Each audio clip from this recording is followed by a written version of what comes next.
The Canon R5 Firmware Update 1.3 is delayed, but it does appear to be more feature-rich than we thought. However, the R6 and 1DX Mark III firmware updates are a little bit less cloudy. We'll get to that soon.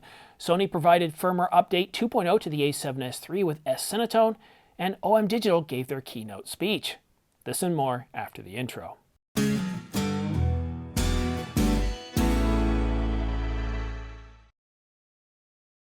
Hi, I'm Simon. Thanks for tuning in to The Ordinary Filmmaker. Subscribe to get notification of new videos like this one so you don't miss any news, rumors, gear reviews, or tutorials. And to make things a little bit more interesting, I'm giving away a brand new Canon EOS R5 full-frame mirrorless camera to one lucky viewer. Details are in the description down below, or you can watch this video here, but please look at the terms and conditions as there are some age and location restrictions. And now for today's news. OM Digital gave a keynote speech at CP+, but they didn't really tell us anything that they hadn't already communicated this month. Now, they did reaffirm their commitment to a separate and independent company from Olympus.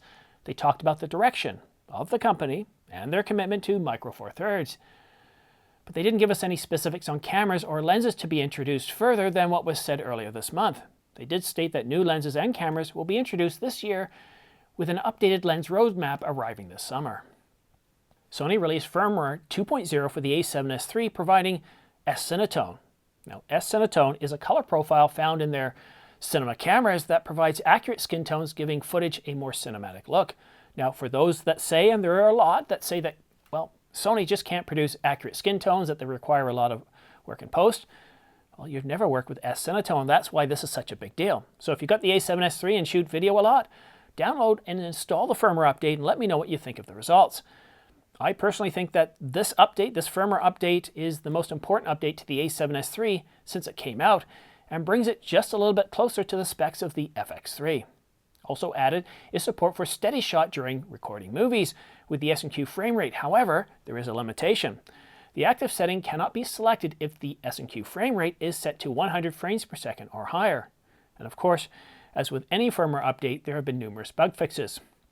And also, quite often, you add a few more for good measure. I've received a lot of questions about the Canon R5 firmware update. Firmware 1.3.0 was supposed to be in the hands of external testers and reviewers sometime in February. I've been told by a couple of people that this hasn't happened yet. Apparently, the delays affecting Canon lenses and cameras has also affected the firmware update.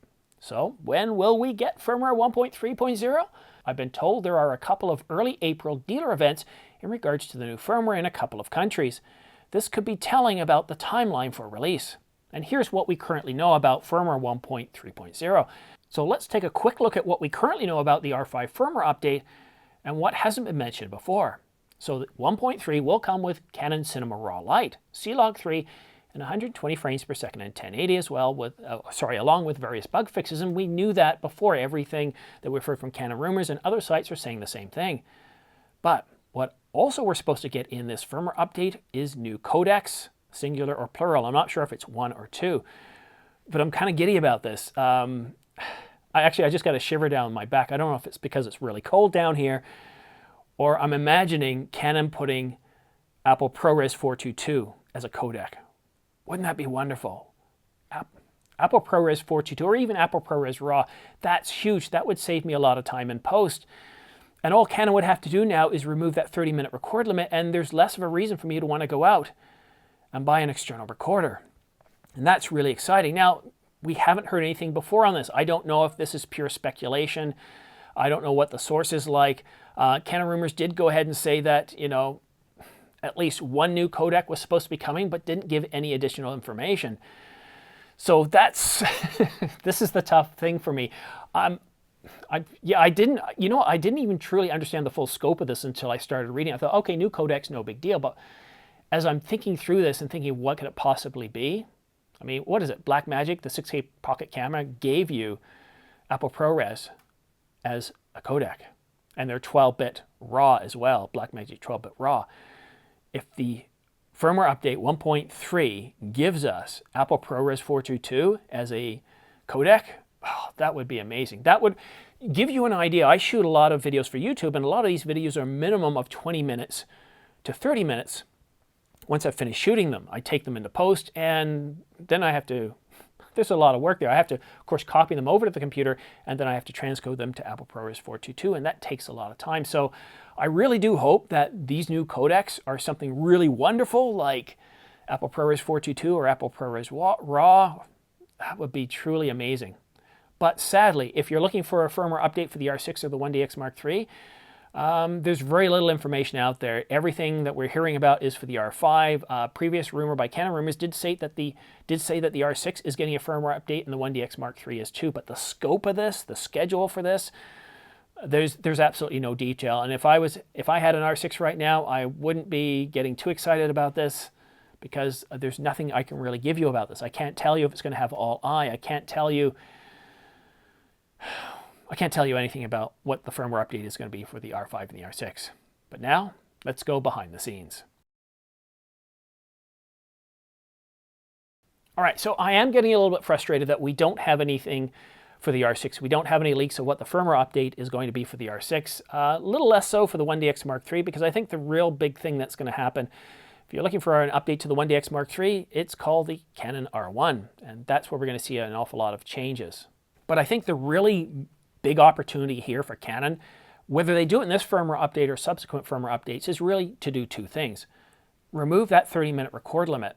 In my video review of the R5, the R6, and the EOS R, it's mostly designed about the R5, but as I created the review, I thought, well, you know, if you're looking at the R5, you're also looking at the R6, and if you're looking at the R6, you've probably got an EOS R, or you might be looking at the EOS R. And in that video, I spent about 6 to 10 minutes talking about this 30-minute record limit, why it's there, the levies, the taxes put on place by European governments.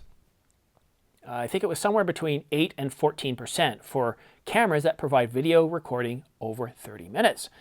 But then I also take you through the legislation, the proposed legislation, and then the enaction of that legislation that now removes that due to free trade within technology. So it's no longer needed there. And well, look, Sony can do it. And the a7S III, a camera that's very comparable to the R5 in video capabilities, similar in price, they don't have recording limits either. Neither does the A1. So if there is a tax, Sony seems to be handling it quite well. Either way, how come Sony's able to do it and others are able to do it without a recording limit? Why is Canon still giving us that recording limit in modes where there's absolutely no overheating? Now, the second thing, why do we get 8K downsampled or oversampled 4K? Why can't they give us 4K oversampled 1080? Why can't Sony? Why can't everybody give this to us? The most common format used for producing videos, even with these 4K cameras, is to give you an end result of 1080p, full HD. A lot of content is still being delivered in that format. And to be able to shoot in 4K and downsample in camera to 1080, it solves all those issues with people not having a fast enough computer. Because 4K downsample 1080 doesn't require any extra editing or resources of a computer than regular. It's the same file size, it's the same amount of information, it's just better information. It's more detailed.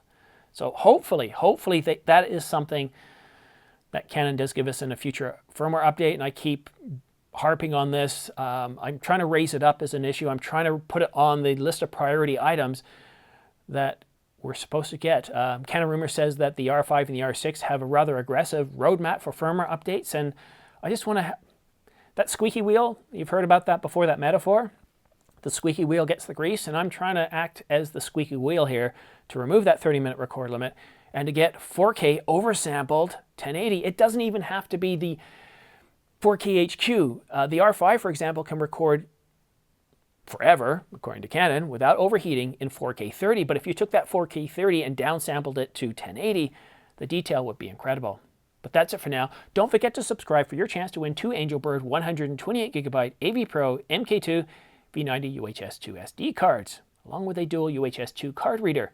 Or you could also win a Ulanzi LED light package with an accent light, underwater light, and various other flat panel lights to help light your subject, or as a starter kit for starting your own YouTube channel. I'll be awarding these 2 prize bundles once the channel reaches 30,000 subscribers, and then I'll be offering up different prize bundles every 10,000 or so subscribers until the channel reaches 100,000, at which point I'll be awarding a brand new Canon EOS R5 full-frame mirrorless camera to one lucky viewer. And on that bombshell, thanks so much for watching The Ordinary Filmmaker. We'll see you again soon.